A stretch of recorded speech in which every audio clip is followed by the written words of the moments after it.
हाँ इमरान भाई, जी तो बात करो शेख साहब से। जी अस्सलामुअलैकुम। हाँ बोलिए इमरान साहब, क्या मसला है? अस्सलामुअलैकुम। हाँ जी बोलिए। अस्सलामुअलैकुम। सुन लिया आपका सलाम। आप देवबंदी हो, आप जानते ही हो कि हम आपके सलाम का जवाब नहीं देते। अगर सलाम का जवाब ही देते तो झगड़ा नहीं रहता। जब असल झगड़ा ही हमारा आपके साथ ईमान पर है तो आपको क्यों सलाम का जवाब देंगे?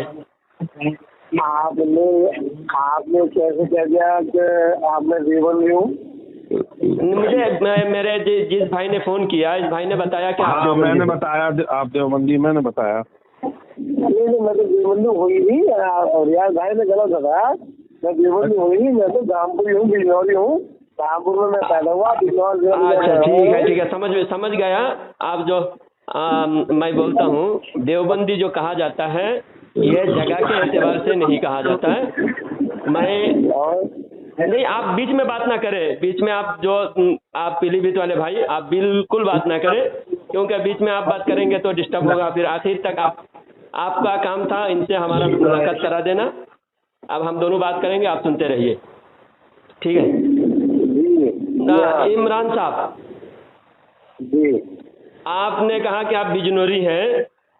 हम आपको देवबंदी जो कहा है ये सिर्फ जगह के एतबार से नहीं कहा। और हम जो बरेलवी हैं जगह के एतबार से हम बरेलवी नहीं कहते अपने को। हम नजरिया के एतबार से, जी हम अकीदा और नजरिया के एतबार से हम बरेलवी हैं, आप देवबंदी हो। जगह के एतबार से नहीं। मैं भी बरेली का रहने वाला नहीं, लेकिन मैं बरेलवी हूँ। आप हानफी हैं या साहब की शुरू अमल करते हैं आप? हनफी भी है और बरेलवी भी है, अल्हम्दुलिल्लाह। हम अच्छा, तो आप हनफी हैं? बेशक अल्हम्दुलिल्लाह हनफी हैं। अच्छी बात है, देख लियो। आप जो बात कहोगे मुकरना मत इस बात में। हाँ जी हम नहीं मुकरेंगे, आप मुकरोगे इंशाल्लाह, हम नहीं मुकरेंगे। अच्छा मेरे तो उसूल क्या रहा है, कुरान हदीस इजमा कयास। मैं इन चार उसूल से बात करूँ, इन चार उसूल से जवाब दूंगा। जी बता दीजिए। पहले तारुफ तो हो जाए। आपने कहा था कि देवबंदी आप नहीं हैं। मेरा नाम मोहम्मद इमरान है। धामपुर जिला बिजनौर का रहने वाला हूँ। मैंने आपको अपने पहले उसूल बता दी। उसूल के बारे में आगे बात करेंगे तो इंशाल्लाह जो भी बात करूँगा जी। मेरे उसूल कुरान हदीस इजमा कयास है। मैं चार उसूल को मानता हूँ। हाँ जी अपने अमल का इन चार उसूल जवाब दूंगा। हाँ हम भी उसूल, बता दीजिए आपके क्या उसूल है? हमारा भी यही उसूल है, हमारा भी। हाँ क्या उसूल है आपका? कुरान हदीस इजमा कयास हमारा भी उसूल है। ये चार उसूल पर बात होगी, लेकिन अभी पहले तारुफ तो हो जाए। आप देवबंदी हो या नहीं हो, इसका अभी हम पहले इसका खुलासा कर लेते हैं। मैं देवबंदी नहीं हूँ, मैं धामपुरी हूँ, बिजनौरी हूँ। हाँ तो उलमा देवबंद को आप मुसलमान मानते हो या काफिर मानते हो? अल्हम्दुलिल्लाह मुसलमान मानता हूँ। माज़अल्लाह सुम्मा अस्तग़फिरुल्लाह। ये उलमा देवबंद जो कुफरी अकीदा लिखे हैं, कासिम नानूतवी ने लिखा है उम्मती नबी से भी अमाल में आगे बढ़ सकता है, यानी उम्मत नबी से भी बड़ा हो सकता है। ये कासिम नानूतवी का अकीदा। ये अकीदा आपके नज़दीक ईमान है या कुफर है? कासिम नानूतवी, ये तहज़ीरुन नास पेज नंबर 23, इसमें कासिम नानूतवी लिखा है कि उलमा उम्मत अंबिया मुमताज होते हैं तो उलूम ही में मुमताज होते हैं, उलूम ही में। बाकी रहा अमल, उसमें बज़ाहिर बसा औकात बज़ाहिर उम्मती मुसावी होते हैं, बल्कि बढ़ भी जाते हैं। ये बताया गया है। तो ये देवबंदी की कुफरी अकीदा है। हमारे नज़दीक तो ये सरासर कुफर है, क्योंकि उम्मत नबी से आगे बढ़ ही नहीं सकते। हाँ ये आपका कासिम नानूतवी का अकीदा। और कासिम नानूतवी का दूसरा अकीदा ये है कि ये आवाम का ख्याल है कि हुजूर सबसे आखिर में, हुजूर का ज़माना सबसे आखिर है, बल्कि अहले इल्म पर रोशन होगा। तक़द्दुम और ताख़ुर ज़माने में बिज़ात कुछ फजीलत नहीं। यानी हुजूर सल्लल्लाहु अलैहि वसल्लम आखिर में तशरीफ लाए, ये कुछ फजीलत ही नहीं है, इसकी कोई फजीलत नहीं है। बल्कि हुजूर सल्लल्लाहु अलैहि वसल्लम के बाद भी अगर कोई नबी हो फिर भी हुजूर आखिर नबी रहेंगे, बाद में कोई नबी पैदा हो। यानी हुजूर के नबूवत का जो हुजूर आखिरी नबी है, खातमे नबूवत खातमियत ज़मानी, इसका सरासर इनकार किया है। तो हुजूर सल्लल्लाहु अलैहि वसल्लम खतमियत वस्फ़ी भी है और खतमियत ज़मानी भी है, दोनों को मानना लाजिम है कि हुजूर सल्लल्लाहु अलैहि वसल्लम वस्फ़ के एतबार से भी आखिरी नबी हैं और ज़मान के एतबार से भी आखिरी नबी है। वस्फ़ के एतबार से आखिरी नबी का मतलब ये है सारे नबी हुजूर के तुफ़ैल में नबी बने और हमारे हुजूर असली नबी है। यह है वस्फ़ी खातम, यानी ख़त्म बोले तो महर लगा, सारे नबियों को हुजूर के महर से ही नबूवत से सरफराज किया गया है। यह है ख़तमियत वस्फ़ी। और हुजूर सल्लल्लाहु अलैहि वसल्लम सारे नबियों के आखिर में आए। जैसा कोई जलसा में खुसूसी मुकर्रिर को जब खुसूसी मुकर्रिर की तकरीर आखिर में रखा जाता है, क्योंकि सारे लोग इंतज़ार करते हैं कि बड़े मुकर्रिर कब तकरीर करेंगे, और जब बड़े मुकर्रिर तकरीर हो जाती है तो जलसा ख़त्म कर दिया जाता है और उसके बाद स्टेज वगैरह सब ख़त्म कर दिया जाता है। जो मजलिस का मकसद है वो बड़े मुकर्रिर होते हैं। तो इसी तरह हुजूर सल्लल्लाहु अलैहि वसल्लम के सारे नबियों ने इंतज़ार किया, सारे नबियों से तारीफ़ कराया गया कि हुजूर मोहम्मद मुस्तफ़ा सल्लल्लाहु अलैहि वसल्लम तशरीफ़ लाएंगे, तशरीफ़ लाएंगे, तशरीफ़ लाएंगे। और आखिर में हमारे हुजूर सल्लल्लाहु अलैहि वसल्लम तशरीफ़ लाए और हुजूर के बाद और कोई नबी नहीं, कोई शरीयत नहीं, उसके बाद दुनिया ख़त्म होने वाली। तो यह है हुजूर के खातमियत ज़मानी। अब कासिम नानूतवी ने तमाम उम्मत के, अभी आपने कहा इजमा उम्मत का यही कौल है, हुजूर जमा के एतबार से भी आखिरी है, वसफ़ के एतबार से भी आखिरी है, खातमुन नबीयीन, वस्फ़ी और ज़मानी। तो कासिम नानूतवी इसका सरासर इनकार किया है। ये इबारत मैं पढ़ के सुना रहा हूँ ताकि एक लफ्ज़ भी कमी न हो। हाँ, और कुछ और बयान करने तो बताइए, तो ठीक है बात में, चलो और चलो और कुछ और। हाँ, और ये दो बातें हुई। बिलफर्ज बाद ज़माना नबी कोई दूसरा नया नबी पैदा हो फिर भी खत्म नहीं होगा। आप और बात लीजिए। हाँ, आप इसी बात को छोड़ दो और बात लीजिए और इबारत लीजिए आपके पास। और इबारत है तो हाँ, ये अशरफ अली थानवी हिफ्जुल ईमान में लिखते हैं, अगर बकौल ज़ैद आपके ज़ात मुक़द्दसा पर इल्म गैब का हुक्म किया जाना अगर बकौल ज़ैद सही हो तो दरियाफ्त तलब अमर ये है, इस गैब से मुराद बाज़ उलूम गैबिया मुराद है या कुल। अगर बाज़ उलूम गैबिया मुराद है तो इसमें हुजूर की ही क्या तख़सीस। ऐसा इल्म गैब तो ज़ायद व उमर बल्कि हर सभी व मजनून बल्कि जमी हयावान व बहयम के लिए भी हासिल है, क्योंकि हर शख्स को किसी न किसी ऐसी बात का इल्म होता है जो दूसरे से मुख्फी है। तो चाहिए कि सबको आलिमुल गैब कहा जावे। इससे ये मुराद ये अशरफ अली थानवी लिखे हैं, अगर हुजूर के लिए इल्म गैब माना जाए तो ये हुजूर की क्या तख़सीस है। हुजूर के इल्म गैब है, ऐसा इल्म गैब तो पागल को भी है, जानवर को भी है। ऐसा इल्म गैब ऐसा से कैसा। हाँ, और ऐसे 300 इबारतें हैं उलमाए देवबंद के कुफरिया गुस्ताखाना नाजिबा अल्फाज, एक दो नहीं 300। और इसमें तक़वियतुल ईमान में इस्माइल दहलवी लिखा है कि नबी मरकर मिट्टी में मिल गए। अच्छा, मरकर, ये सब इबारतें गुस्ताखी है या नहीं। नबी मरकर मिट्टी में मिल गए, आप मानते हो। आप हमें तारुफ करो। हाँ, बताना तो सारी रात बताऊंगा, इसका पहले हुक्म लगाओ। पहले आप अपने तारुफ करा दो, मैंने तारुफ करा आपने। पहले तो तारुफ किया, मैं सुन्नी हनफी बरेलवी हूँ, पहले तारुफ कराया ना। मेरा नाम शेख जलालुद्दीन है, मैं सुन्नी हनफी बरेलवी हूँ। अच्छा, कहाँ आपका दारुल खाना? मैं गोवा में मदीना मरकज साखली गोवा में इमाम हूँ, इमाम व खतीब।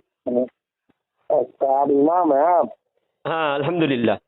अच्छा, तो आपने मौलियत नहीं पढ़ी क्या? पहले इबादत पर बात करो, ये सारी बातें ये फजूल बातें क्यों कर रहे हो? जब मैंने बता दिया मैं इमामत कर रहा हूँ, अभी से मेरी सनद से मेरे मकान दुकान मेरे घर के कितने खिड़की है दरवाजा है ये सब जानने की जरूरत नहीं ना। वक्त ज्यादा नहीं है, सारी रात बात नहीं कर पाऊंगा, 15-20 मिनट में बात मुकम्मल करो, जरूरी बात करो, इन सब बातों को जवाब दो, जो मैं इबारत पेश किया उन इबारत का जवाब दो। आपकी फरागत कहाँ से है? इधर से जहाँ से भी हो आप तुम इसी इबारत का जवाब दो। फरागत अगर जामियातुल अज़हर से भी है, चलो फरागत देवबंद से भी हो, तो क्या मतलब उससे? जवाब दो, मेरा जवाब दो ना। आपने बताइए, आपने कहाँ से पढ़ा है? आप कहाँ से, आपने खाली इमामत किया है, आपका वहाँ हावी है या आपने मौलिक पढ़ी? जब जो पढ़ी है आपसे ज्यादा पढ़ी है, आप बताओ ना, इसके इबारत का जवाब दो। इबारत का जवाब दो, मैं जो तुम्हारा कुफरिया इबारत पेश किया इन इबारत का जवाब दो। क्या तुम मानते हो नबी करीम सल्लल्लाहु अलैहि वसल्लम के जैसा इल्म माज़अल्लाह पागल को भी हासिल है? नबी करीम सल्लल्लाहु अलैहि वसल्लम के इल्म जैसा इल्म माज़अल्लाह पागल को, जानवरों को, बच्चों को है माज़अल्लाह। जिस नबी का कलमा पढ़ते हो, जिस नबी के नाम का सारी कायनात अल्लाह ताला ने उनके सदक़े में बनाया है, तुम एक पागल को और बच्चों को उनके जैसा इल्म मानते हो?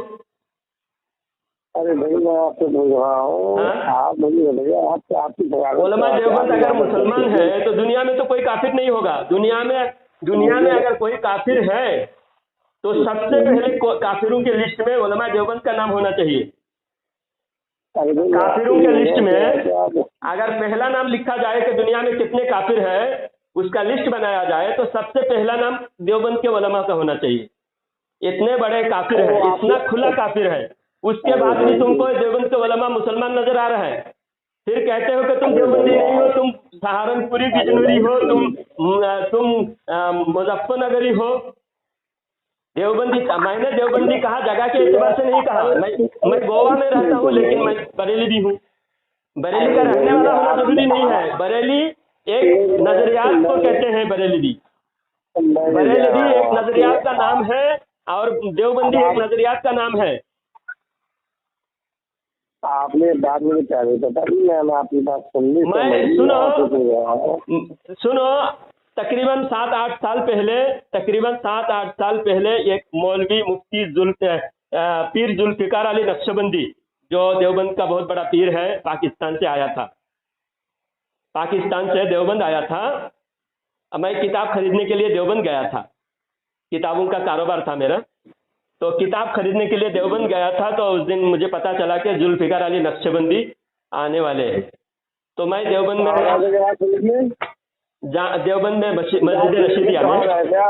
हाँ, अच्छा, वहाँ गए थे किताब खरीदने गए थे आप? कहाँ पर? आप किताबें खरीदने गए थे देवबंद? हाँ। कौन से किताबें खरीदी थी आपने? कौन सी? बहुत सारे जितने देवबंद के किताब की दुकानें हैं, तकरीबन 8-10 दुकानों से मेरी जान पहचान है। मैं जब भी जाता हूँ उनसे किताबें खरीदता हूँ। कौन सी किताबें आपने? कौन सी किताब ली थी? देवबंद के जितने भी गुस्ताखाना कुफरियात किताबें हैं, तकरीबन 40 किताबें हैं। सुन बोलो, आपने हदीस की किताबें ली होगी या नहीं? इल्मुल हदीस की किताबें देवबंदी थोड़ी लिखे हैं। हदीस की किताबें जो पहले से लिखी हुई है वो हर जगह मिलते हैं। नहीं जा रहा हूँ आपसे, आपने देवबंद की किताबें कौन कौन सी खरीदी थी? 40 किताबें मैं बोला ना, तहजीरुन नास, बराहीन कातिया, हिफ्जुल ईमान, सिरात मुस्तकीम, फतावाए रशीदिया, बेहस्ती देवर, और फिर कमालत अशरफिया, अशरफुस सवाने, तज़किरतुल रशीद, तज़किरतुल खलील, और फिर मौलाना इलियास और दीनी दावत, और आप बीती, तकरीबन 40 किताबें खरीदी। बस? हाँ। तो ये किताब आप देवबंद से खरीद के लाए पूरे साथ? हाँ, पूरे देवबंद से खरीद करके लाए, रसीद बुक के साथ है मेरे पास अभी। अच्छा, आपने किताबें आप देवबंद से खरीद के लाए, देवबंद में वहाँ गए तो इसके मतलब आपको उलमा देवबंद की किताब से पूरा समाज है जो लिखे सही लिखे हैं? देवबंद की किताबें हैं, देवबंद से इल्म हासिल करने के लिए नहीं, बल्कि देवबंद की कुफर को उजागर करने के लिए खरीदा। नहीं और तुम्हारे मैं असल बात जो कहने लगा, तुम अपनी बातों मेरी बातों को तुम घुमा रहे हो। मैं लोगों को ये बताने जा रहा हूँ कि देवबंद में जब गया था तो देवबंद के सबसे बड़े, इस दौर के देवबंद के सबसे बड़े पीर, देवबंद के सबसे बड़े पीर जुल्फिकार नक्शबंदी, उसने खुद तकरीर में कहा कि देवबंद ये दरो दीवार का नाम नहीं है, एक शहर का नाम सिर्फ नहीं है, ये देवबंद एक नजरियात का नाम है, एक मसलक का नाम है। देवबंद में जो तकरीर हुई है उस तकरीर में खुद मैं मजमा में रहकर सुना। अरे भाई इमाम साहब, आप इतना बोल रहे हो, मैंने आपसे पूछा कि आपकी फरागत कहाँ से है, आप इमामत कर रहे हो, तो आप आलिम हो या नहीं? हाँ ना, मैं जवाब दूंगा हाँ आलिम हो तो हाँ, नहीं हो तो नहीं, बस आप आलिम हैं, आप कहाँ से फरागत है आपकी? हाँ, जहाँ से भी फरागत है आप ये बताओ ना पहले, ये कुफरिया इबारत की पहले कुफर, हम कुफर इतना इम्पोर्टेंट सवाल का आप इतने सीरियस लेने के बजाय आप उसको बिल्कुल सरसरी तौर पर ले रहे हैं। कुफर आपके नजदीक कोई कुफर इतना अहम मसला है, ईमान और कुफर का मसला, उसको छोड़ के आप इधर उधर भटक रहे हो। आप इमाम हो, आपका रुतबा बहुत ऊंचा है इमाम साहब। नहीं, आप पहले ये बताओ ना, आपके रशीद अहमद गंगोही ने जो लिखा है अल्लाह झूठ बोल सकता है, और आपके रशीद अहमद गंगोही बराहीन कातिया में लिखा है शैतान का इल्म नबी से भी ज्यादा है, तो इसका तुमने कोई जवाब नहीं दे रहे हो, इधर उधर भाग रहे हो। इस्माइल दहलवी ने लिखा है सिरात मुस्तकीम के अंदर कि नबी का ख्याल नमाज में बैल और गधे के ख्याल से भी बदतर है। इन इबारत का तुम्हारे पास जवाब नहीं है। कहाँ से है इमाम साहब? आप इमामत कर रहे हो, आप हाफिज़ कुरान है या आपने मौलवी पढ़ी है, तो कहाँ से कोई आप कहाँ जहाँ से भी किए हैं समझ लो देवबंद से भी फरागत किया, फारिग है, तो तुम उससे क्या मतलब है? अरे भैया हाँ, मैं समझो मैं कह रहा हूँ देवबंद से फारिग हूँ, क्या मतलब? इससे तुम इससे क्या साबित करोगे? साबित तो किताबों पर करना चाहिए। तुम दावा, मैं बरेली भी हूँ अल्हम्दुलिल्लाह, आला हजरत का मानने वाला हूँ। मैं जैसा तुम्हारी किताबों से जितनी भी गुस्ताखी और कुफरिया अकीदा दिखाया, तुम हमारी किताब से दिखाओ ना। आला हजरत की किसी किताब से आप कोई गलत इबारत दिखाओ, नहीं दिखा पाओगे। तुम कुफरिया, तुम जो कुफर में मुब्तला हो, कुफर से तौबा करो ना। इमाम साहब, हाँ, आपने अपना तारुफ कराया नहीं और आप इतनी लंबी कोई बात है, मैं आपसे बोलूँगा आपकी सबसे पहले तो तारुफ कराया, सबसे पहले हमने अपना पहचान बताया, सुन्नी हनफी बरेली भी हूँ, और हनफियत से तुम मुकर्रेंगे नहीं बोलकर तुमने मान भी लिया, और मैंने दावा किया, मेरे दावा को तस्लीम भी कर लिए, तुमने खुद दावा किए। अब तुम अपने दावे पर बात करने के बजाय इधर उधर भटक रहे हो। RSS के तमाम सारे लोग RSS के दाढ़ी रखे मस्जिद में नमाज पढ़ो। अब तुम जैसे है ना RSS के दाढ़ी रखे हुए, अगर उसके कोई अमल कौल सुनो, कोई मुसलमान है दाढ़ी, कोई RSS का भी होगा, जब तक वो शरीयत को इनकार नहीं करेगा तब तक तो पहचान नहीं पाओगे ना। इमाम साहब बोलने से ज्यादा बोलने का आदमी कामयाबी नहीं माना जाता। आप सारे दिन बोलते रहिए, मैं आपकी बात सुनता रहूँगा, मगर मेरा सवाल वही रहेगा कि आप 10 घंटे बोलिए। आप सुनो, RSS का अगर कोई आदमी नमाज भी पढ़ रहा है आकर मुसलमान के बेस में, जब तक कोई खिलाफ शरीयत कोई काम नहीं करेगा, कोई बात नहीं बोलेगा, तब तक तो हम पहचान नहीं पाएंगे ना। उसकी पहचान ये होगी कि वो खिलाफ शरीयत बात करेगा, खिलाफ शरीयत बात करेगा, मुसलमानों में इंतशार पैदा करेगा, तो समझ लेना दुश्मन है, RSS है। अरे भाई, मैं आपसे पूछ रहा हूँ कि आप इमामत के मनसब पे, आप बहुत ऊंचे मकाम पे हो दुनिया में, सेवा में। हाँ, तो फिर ये सब तुम RSS से क्या जोड़ रहे हो? आप खामोश हो गए, बात भी सुनोगे नहीं, अपनी अपनी बोल करोगे। हाँ बोलो। मैंने आपसे बड़ी मोहब्बत से आपसे बात कर रहा हूँ कि आपकी स्वागत कहाँ से, आपने इमामत करा अलहमदुलिल्लाह, और मेरा ये सवाल बहुत बहुत लंबा सवाल नहीं है आपसे, आपकी स्वागत कहाँ से, आप आगे हैं तो ये बताइए, हम आगे तो आप हाफिज कुरान, तो ये बता दीजिए आप हाफिज कुरान तो मत दिया आपकी बात मैंने, आप मुझे जवाब नहीं, बात लंबी हो रही है। जब अब ये इससे कोई सवाल नहीं है, जब हमने सामने बैठा हो ना, ओहो, अरे भाई मैंने कभी अगर तुम्हारे आलिम के आमने सामने बिठाओ तो सब कुछ वहाँ पूरा प्रूफ कर देंगे, आइडेंटिटी कार्ड भी दिखाएंगे, सनद भी दिखाएंगे, सब कुछ दिखाएंगे। अब मोबाइल में कोई सनद की दिखाने की जरूरत नहीं ना, आप बात करो ना। इमाम साहब, मैं आपसे बोल रहा हूँ, आपकी फरागत कहाँ से है? कादियानी के मदरसे से है या बरेली मदरसे से? कहाँ से फरागत है आपकी? जहाँ से भी मदरसे फारिग हो, उससे आपको क्या मतलब है? अरे कहाँ से? तो है भी कहीं से, है भी नहीं। अब है भी नहीं भी, वो कोई जरूरत नहीं उसकी। आप पहले ये बताओ ना, आपकी तो मैंने पूछा नहीं ना।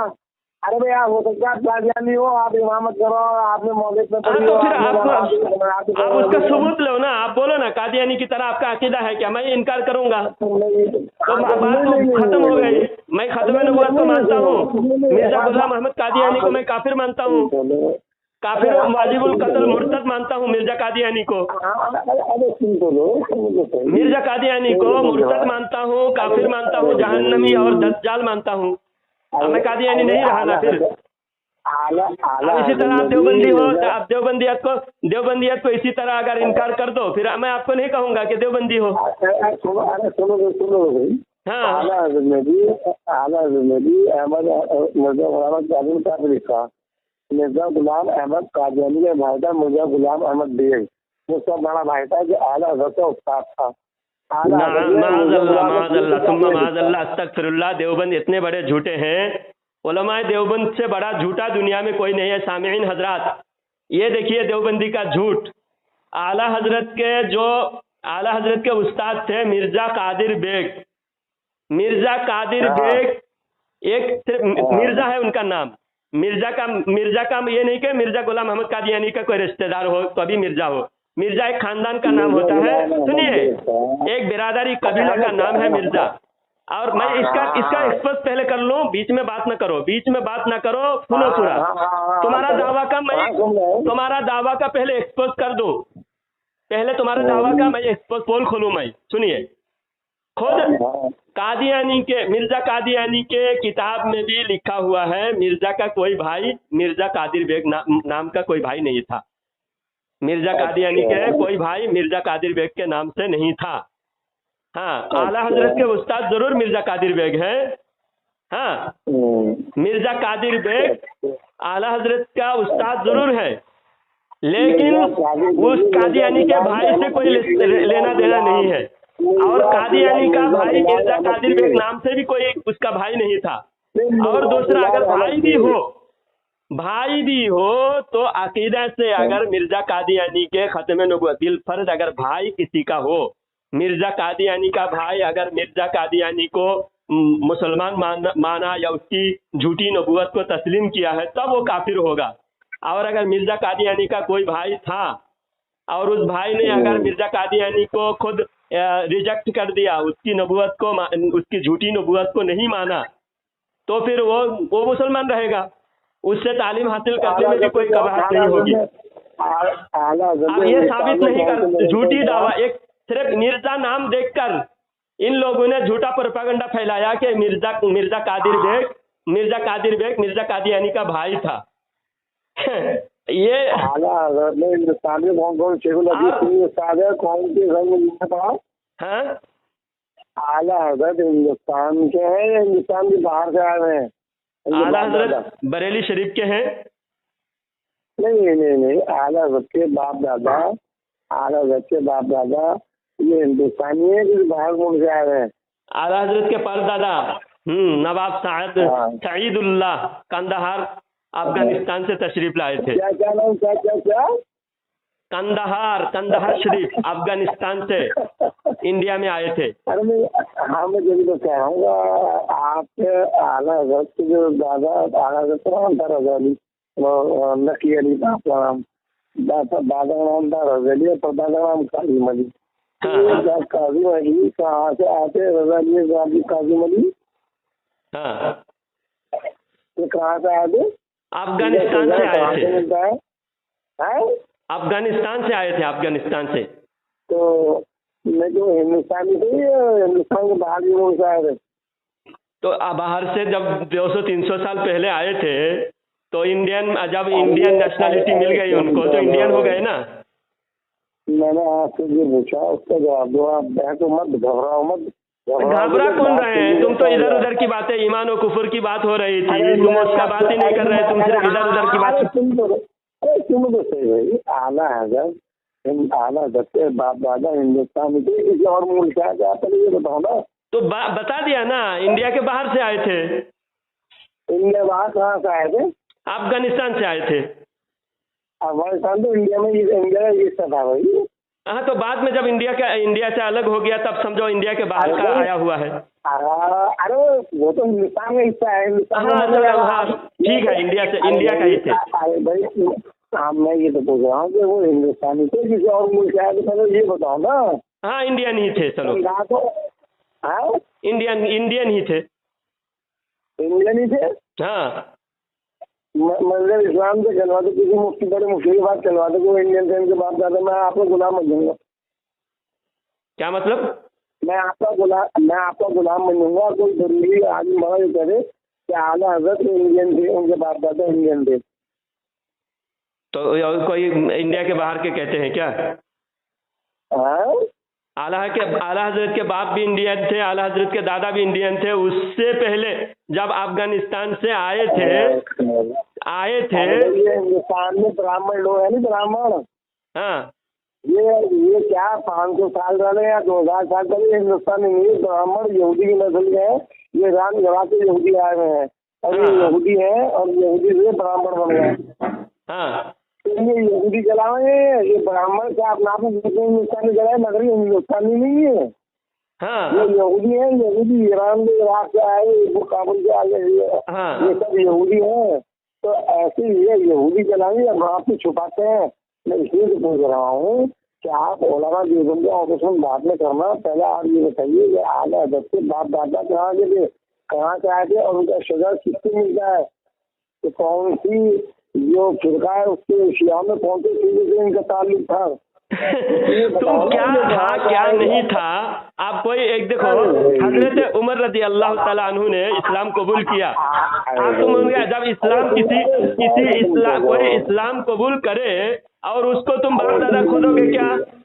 जब उसके बावजूद आला हजरत के दादा परदादा किसी से भी कोई शिया मसलक का कोई अकीदा साबित नहीं। तुम शिया मसलक के अकीदा पहले तुम्हारी किताब में ढूंढो। रशीद अहमद गंगोही लिखा है कि सहाबा को काफिर कहने से काफिर नहीं होता। तुम्हारा अकीदा शिया जैसा है, सहाबा को काफिर कहने से कोई काफिर नहीं होता क्या? अरे बात तो सुन लो भैया। अरे भैया, तूने शिया होने का इल्जाम लगाया। आला हजरत के बाप दादा शिया के कौन से फिरके से थे? माज़अल्लाह, कोई फिरके से नहीं थे। आला हजरत के दादा परदादा को तुम्हारी किताब में लिखा हुआ है अहले सुन्नत के मुक्तदर आलिम। आला हजरत अहले सुन्नत के बहुत बड़े मुक्तदर आलिम थे। अरे खामोशी सुनते तू हर बात झूठ बोल रहा है। तू इधर से उधर सिर्फ भाग रहा है। तू कभी एक प्रूफ से सबूत के साथ कोई बात नहीं कह रहा है। पहले तूने कादियानी होने का इल्जाम लगाया, कादियानी होने का कोई सबूत नहीं है। और आला हजरत ने सबसे पहले कादियानी के खिलाफ फतवा मंगाया। उस वक्त तुम्हारे मौलवी रशीद अहमद गंगोही कादियानी को पक्का मुसलमान कह रहे थे और गंगोही ने कादियानी को काफिर कहने वाले को खुद काफिर कह रहे थे और खुद खातिम नबुव्वत का इनकार तुम करते हो और हमें कादियानी होने का ताना देते हो। और आला हजरत ने गुलाम कादिर बेग से अगर तालीम हासिल किया, गुलाम कादिर बेग कादियानी नहीं, गुलाम कादिर बेग बरेली के थे और मिर्जा कादियानी का अगर भाई मिर्जा कादिर बेग के नाम से अगर होता तो भी वो पंजाब का था, वो बरेली का नहीं था। और एक नाम का कई शख्स होते हैं, कोई उसी नाम का, तुम्हारा इमरान नाम का, एक कादियानी है इमरान का। अरे बोले जाओगे आलिम थे नहीं, बड़े आलिम थे नहीं थे? बड़े आलिम थे, तुम्हारी किताब से भी साबित है। तुम्हारी अरे यार तुम आदमी क्यों बोल दो फालतू? मैं कहा आगे हिंदुस्तान के बड़े आलिम थे नहीं थे, मानते हो आदमी उन्हें आलिम थे नहीं थे हिंदुस्तान में? आला हजरत साहब मोहब्बत रखते हो जी? आप आला हजरत से मोहब्बत रखते हैं आप? नहीं, बेशक मोहब्बत रखते हैं। हाँ, तो जिससे आपको आदमी की मोहब्बत होती है तो उसके बारे में कोई तकलीफ रखता है नहीं हो। आला हजरत जो आलिम थे उन्होंने हिंदुस्तान के कौन कौन शेखुल हदीस सुनने के उस्ताद थे, अभी बताइए, बता देगा आपको। आपकी बड़ी मेहरबानी होगी। बहुत मेहरबानी होगी। ठीक है, आला हजरत के दादा भी पूरे इंडिया के पूरे सबसे बड़े आलिम में शुमार किए जाते थे। और आला हजरत के बाप दादा परदादा सब इल्मी घराने से थे। और उस वक्त आप खुद बता रहे थे कि अफगानिस्तान भी भारत से मिले हुए थे और कश्मीर इंडिया से अलग थे। हाँ, कश्मीर अलग देश था, बर्मा अलग देश, बर्मा था, कश्मीर ये सब अलग देश था। तो वहाँ से फतवा मंगाए जाते थे, आला हजरत के दादा से फतवा पूछे जाते थे, आला हजरत के दादा फतवा लिखकर शामिल करते थे। अरे भाई मैं आपसे पूछ रहा हूँ, मैं पूछ रहा हूँ आला हजरत के बड़े आलिम थे, आला हजरत का कौन हिंदुस्तान का शेख हदीस होता था, जिसके सामने आला हजरत ने 2 जानों बैठे हदीस हाजिर कराओ, मुझे उसका किसी आलिम का नाम बता दीजिए। हाँ, आला हजरत मैं बोला ना, आला हजरत बाप दादा से सबसे बड़े आलिम जब बाप दादा है तो बाप दादा से इल्म हासिल किया। तुम्हारी माशाअल्लाह अल्हम्दुलिल्लाह। अरे भाई, अरे सुन तो लो भाई, देखो मैंने आपसे कहा था बात करो इत्मीनान के साथ, तो अपने बाप दादा से इल्म हासिल करे तो कोई आइब है क्या? हाँ? जो मांगने के लिए वो जाए जिसके अपने घर में कुछ ना हो। अब इल्म भी मांगने के लिए जाए, जब घर में सब कुछ हो तो इल्म बाहर मांगने की जरूरत नहीं है। जब अल्लाह ने उनको दिया है और उनसे भी जितना हासिल किए हैं उससे ज्यादा इल्म लुदुनी अल्लाह ताला ने अता फरमाया है। अरे तो सुन तो लो, लड़के थे नहीं है हाँ,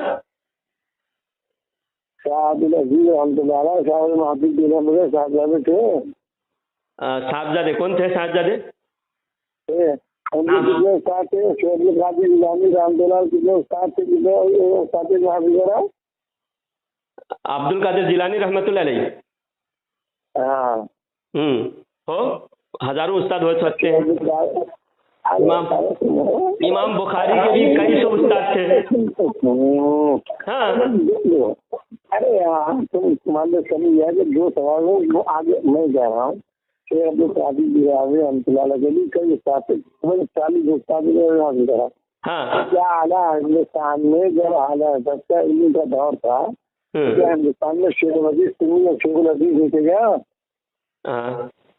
किसी का उस्ताद सुनो उसके इल्म का मियार किसी के उस्ताद के कसरत और किल्लत से अंदाजा नहीं लगाया जा सकता।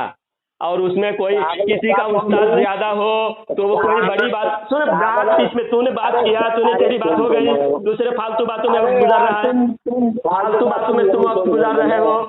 ये कोई सवाल ही नहीं। आला हजरत, मैंने कहा कि आला हजरत अपने बाप से सारा इल्म हासिल किया, सिर्फ कायदा और इब्तदाई किताबें दूसरे से पढ़े।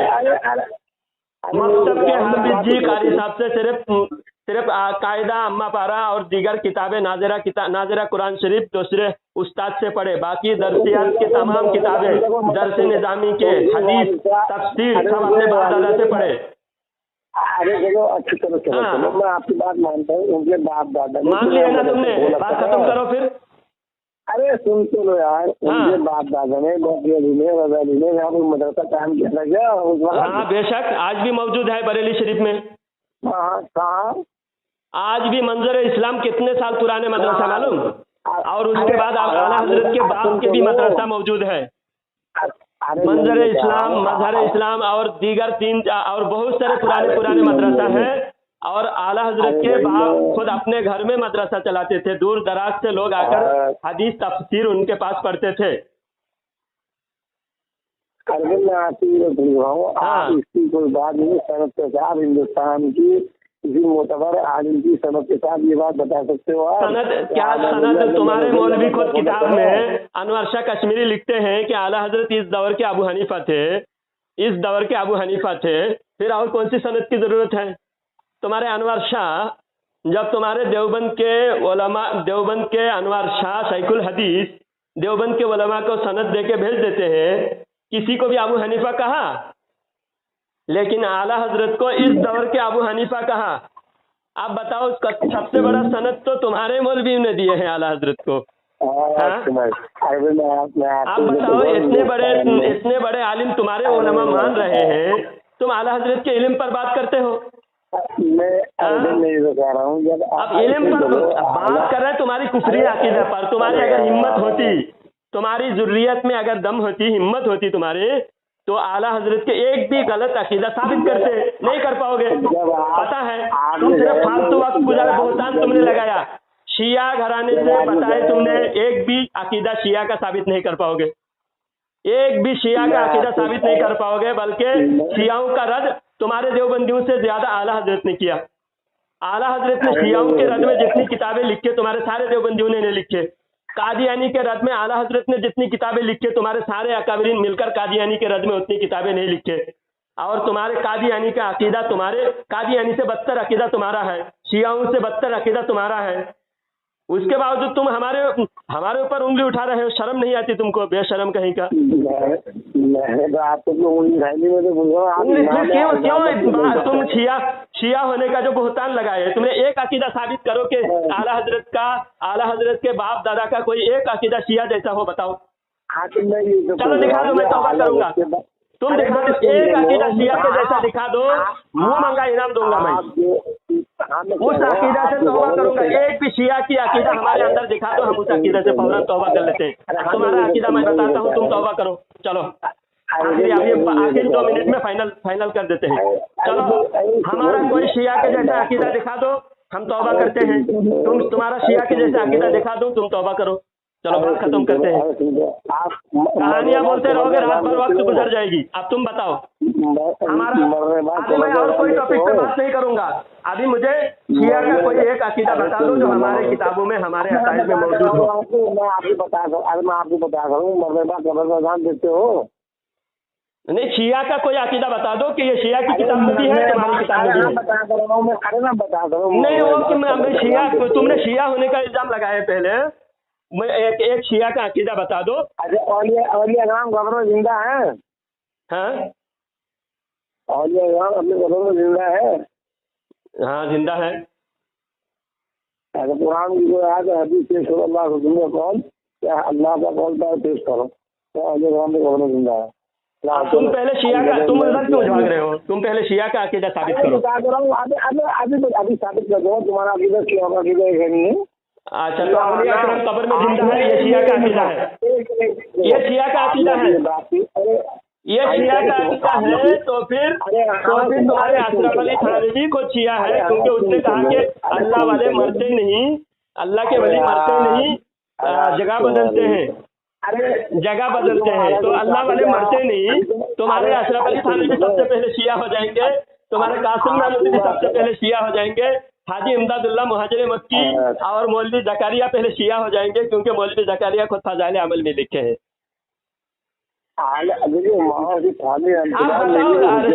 तुमने यह अकीदा शिया का है, अल्लाह वाले कब्र में जिंदा है, शिया है, यह अकीदा रखने वाला शिया है, तो फिर कासिम नानवी भी शिया है। मान लो पहले कोई अकीदा दूसरे पर इल्जाम लगाने पे पहले अगर अपनी किताब में है तो मानना पड़ेगा अपने को। पहले मानो, पहले मानो कि कासिम नानवी शिया है। इसी अकीदे पर कासिम नानवी को, अशरफ अली थानवी को शिया मानो। अरे सुन दो लो, बात ठंडे दिमाग में समझ। ठंडी दिमाग में, तुम ठंडी दिमाग में बोल रहे हो ना, बोलो कासिम नानवी शिया था, बोलो। अभी आपने नहीं, कासिम नानवी और अशरफ अली थानवी शिया था। कमालत अशरफिया से अभी मैं साबित करूंगा, अल्लाह वाले कब्र में जिंदा होते हैं। अरे अभी आप कह रहे हो कि काफी और को काफिर कह रहे हो आप। अभी तो आपने उनको पूरे फतवा लगा दिया। तो तुम्हारा अकीदा है ना, तुम्हारे नजदीक भी काफिर है। अरे यार तुम्हारे नजदीक भी काफिर है। अरे तुम इमाम हो नहीं हो, तुम्हारे लिए साबित कर रहा हूँ, तुम्हारे लिए साबित कर रहा हूँ, तो तुम्हारी किताब से साबित करूंगा ना। हम तो काफिर मानते हैं, हमारे लिए तो हमारे लिए कासिम नानवी एक कीड़े मकोड़े की हैसियत नहीं रखता। हमारे लिए अशरफ अली थानवी एक कीड़े मकोड़े से भी, एक गिरगिट से भी ज्यादा खतरनाक है, गिरगिट से भी ज्यादा जहरीला है, सांप से भी ज्यादा जहरीला है अशरफ अली थानवी। लेकिन तुम तो उसको मानते हो ना। अरे भैया, आपने अभी अपना अकीदा बताया कि औलिया किराम अपने कब्रों में जिंदा है। आपने बताया अपना अकीदा है नहीं है आपका अकीदा? बेशक हमारा अकीदा है। हाँ, तो अगर आपका अकीदा ये है तो ठीक है, आपके अकीदा आपको मुबारक हो। अब आप अपने उसूल से 4 उसूल, कुरान, हदीस, इज्मा, क़यास, इन 4 उसूल से एक बात साबित कर दो कि कुरान से, हदीस से, इज्मा से, इज्मा माना जाता है सहाबा का, और कयास के बाद शादी कर दो आप, मैं आपका गुलाम बन जाऊंगा। अगर आपके पास शादी कर दो गुलाम बन जाएंगे। गुलाम औलिया, तुमने कहा अल्लाह वाले औलिया। बाकी कोई बात नहीं होगी। हाँ, चारों से मैं जवाब देता हूँ, हमारे उसूल से जवाब देता हूँ। देखो, अल्लाह ताला कुरान में फरमाता है, वला तहसबन्नल्लज़ीना कुतिलू फी सबीलिल्लाहि अमवाता। हाँ, तुम जो अल्लाह के राह में कत्ल हो जाते हैं उनको मुर्दा मत समझो, मुर्दा गुमान भी मत करो, वो जिंदा है। सुनो, हंस रहे, कुरान की आयत पर हंस रहे हैं। कितने बेहया लोग हो तुम, कितने बेहया लोग हो। जब शहीद अल्लाह ताला, सुनो, अल्लाह ताला ने मैं इमाम हूँ, मैं देवबंदी साहब में बरेली आप सबसे झूठे हो, नंबर 1 के झूठे धोखे धक्केबाज। देखो आप इसी पकड़ हो गई। हाँ, आपसे मैंने सवाल किया कि कुरान की आयत पेश करो या अल्लाह के रसूल कौन, ये अल्लाह उसके रसूल ने कहा कि औलिया इकराम अपनी कब्र में जिंदा है। ये आप मुझे अपनी उसूल चार कुरान हदीस इजमा कयास से आप ये बात साबित करो। तो कयास किसे कहते हैं? मैं कयास ही तो कर रहा हूँ। तुमने 4 बोले ना, 4 में कयास को, तुमने कयास को भी रखा ना, तो मैं कयास तो कर रहा हूँ। कयास किसे कहते हैं? कयास किसे कहते हैं? झूठे तुम निकले ना, झूठे तुम निकले। हर मोड़ पर, हर जगह तुम जहाँ जहाँ भागे वहाँ तुमको भगाया, फिर भी तुमको शर्म नहीं आई, बेहया की तरह हंस रहे हो। तुमने 4 चीजें बताया, कुरान और हदीस। अब कुरान की आयत पढ़कर उस आयत पर कयास कर रहा हूँ कि अल्लाह ताला ने शहीद को मुर्दा कहने से, समझने से मना फरमाया है। अब जो शहीद होते हैं ना, हदीस पाक में है, जो किसी सुन्नत को जिंदा करे वो 100 शहीदों का सवाब है उसको। जो फितने के जमाने में कोई सुन्नत को जिंदा करे, 100 शहीदों का सवाब।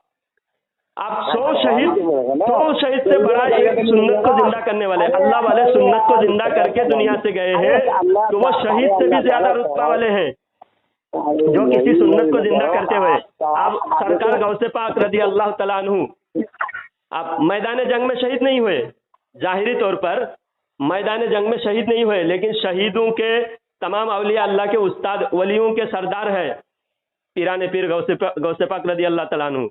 तो शहीद जिंदा है। जो चीजें कयास का मतलब ये है, अंदाजा, कयास का मतलब ये है किसी दूसरे पर दूसरे के इमाम उस्ताद है। हाँ, अहमद इब्न हम्बल रहमतुल्लाहि अलैहि के मुक़ल्लिद है। अरे इमाम हम्बल रहमतुल्लाह के दर में बड़ा है, बड़े हैं नहीं, ये बताओ मुझे। अब्दुल कादिर जिलानी रहमतुल्लाहि अलैहि बड़े हैं, बड़े हैं इल्म के एतबार से, हर एतबार से अब्दुल कादिर जिलानी रहमतुल्लाहि अलैहि तमाम औलिया अल्लाह के सरदार हैं, सहाबा ताबईन के बाद। अरे सुन तो लो, फिर सरदार कैसे हो गया जब वो खुद इमाम मुकल्लिद थे? सरदार कैसे हो गए? इजमा उम्मत ने कहा, और तमाम उलमा, तमाम तुम्हारे बड़े उलमा से पूछ लो, तुम्हारे हाजी इमदादुल्लाह मुहाजिर मक्की से पूछ लो, हाँ, शाह वलीउल्लाह मुजद्दिद अल्फसानी से पूछ लो, अब्दुल हक मुहद्दिस देहलवी रहमतुल्लाहि अलैहि से पूछ लो। तुम अपने बुजुर्गों को भी नहीं मानते, कितनी शर्म की बात है, कितने बड़े बेहया हो तुम अपने बेहया को मत दिखाओ, और आप तुम साबित नहीं कर पाए। सामईन हजरात, वक्त बहुत हो चुका है, 44 मिनट बात कर चुका हूं मैं। इस बेहया देवबंदी, पहले तो आपने देवबंदियत का इनकार किया, आप देखिए कितना बड़ा सड़ा हुआ देवबंदी है। इस देवबंदी खबीस ने औलिया अल्लाह की शान में गुस्ताखी की, आला हजरत पर बोहतान लगाया। पहले कहा कि कादियानी थे, कादियानी भी साबित नहीं कर पाया, मैंने इसके अकाबरीन को कादियानी साबित कर दिया। ये शिया खुद कहा, इनकी किताबों में शिया की तरह सहाबा की गुस्ताखी है, और इसके तारीख जमील शियाओं से गले मिलते हैं, शियाओं का होठ मुंह चूमते हैं, शियाओं का दस्तबुसी करते हैं।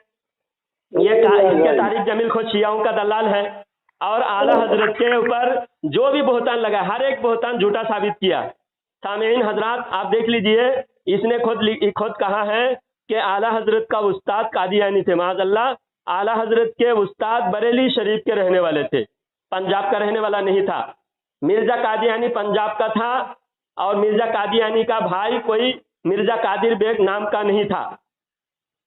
यह साबित हुआ कि मिर्जा कादिर बेग कादियानी का भाई नहीं था, और जो मिर्जा कादिर बेग है वो बरेली के रहने वाले थे, आला हजरत के उस्ताद। तो इससे ये देवबंदी की झूठ साबित हो गई। देवबंदी दुनिया का सबसे बड़ा झूठा, मक्कार, गद्दार, बेईमान, काफिर। इनके कुफरी अकीदा बताया, एक अकीदा का भी इसने दिफा नहीं किया, एक अकीदा पर बात नहीं कर सका। तो इस तरह लोगों को सिर्फ उलझाने के लिए, वक्त बर्बाद करने के लिए ये आते हैं। ऐसे गद्दारों से, ऐसे मक्कारों से बचे, दूर रहे। इन बेहया देवबंदियों को कहीं जहां मिले वहां रुसवा करे, जलील करे। अल्लाह ताला इन देवबंदी काफिरों से हमें दूर व नुफुर रखे। आमीन। व आखिर दावाना अल्हम्दुलिल्लाहि रब्बिल आलमीन।